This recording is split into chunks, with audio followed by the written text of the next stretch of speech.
My name is Holly, and this is my anxiety chapter. This episode isn't quite like some of my others. I am improving this. Normally, I write everything out first. I came across an entry on WordPress, and it was by an author or user, Enigma Confidence, and it was called The Silent Therapist, Exploring the Unique Benefits of Using ChatGPT for Therapy. And I have ChatGPT on my phone and tablet. I like to use it actually just for quick research because it's so much faster than Googling and trying to find articles. And sometimes I'm, feeling cheeky and like to make little images. ChatGPT is fun. Now, I'm not huge on AI.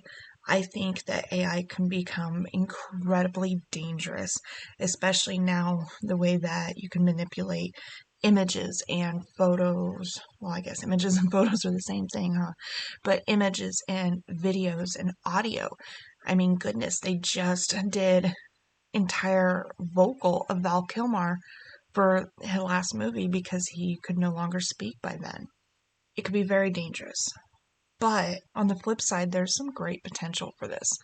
I read through the little entry that he had made and I asked some questions. So I guess it could be a she. Either way, this individual, and I'm going to link the entry to this particular blog that they had written in the description on this episode. And I asked some questions and kind of followed along, and I found myself needing to try it today. This was a resource that I had never thought of. So I just entered into ChatGPT quick therapy session.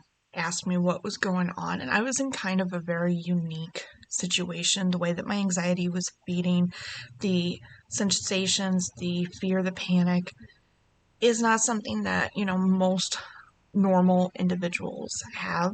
And it also deals with my digestive system. I have terrible digestion and all of that after having my gallbladder out. The last 21 years have been hell. Anyways, the first thing it pops back, I'm like, well, this is just, canned responses. And then it comes with something more specific towards me. And it was guided. It asked me, different questions.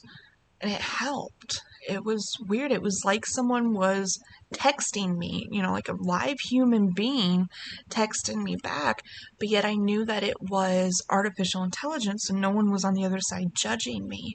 And it was very step orientated, but it was all things that I have read elsewhere on ways to cope during a panic attack, things to do, but it was personalized to what I had put in, my very specific reaction, the complication that I was having, and the next steps that I needed to do.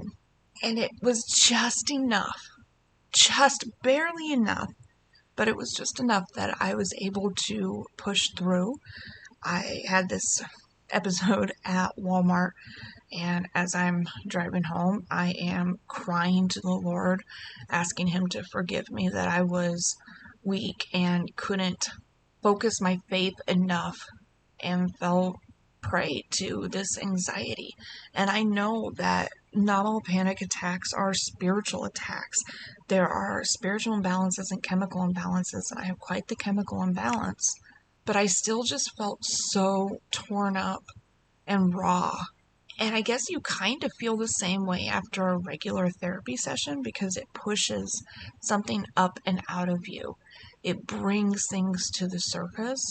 Will I continue using ChatGPT as therapy? I doubt it. But in those weird little moments, it might just be enough. And I've heard horror stories of AI friends and things where somehow they encourage these teenagers to try to hurt themselves. And this was all just all in the up and up. So maybe it was someone from heaven speaking to me. Maybe it was an angel. Maybe it was Jesus himself trying to help guide me through this. So it's a tool. Put it in your toolbox. I wouldn't recommend relying on it. It's not going to replace professional care, but it was something that got me through in just the moment that I needed it.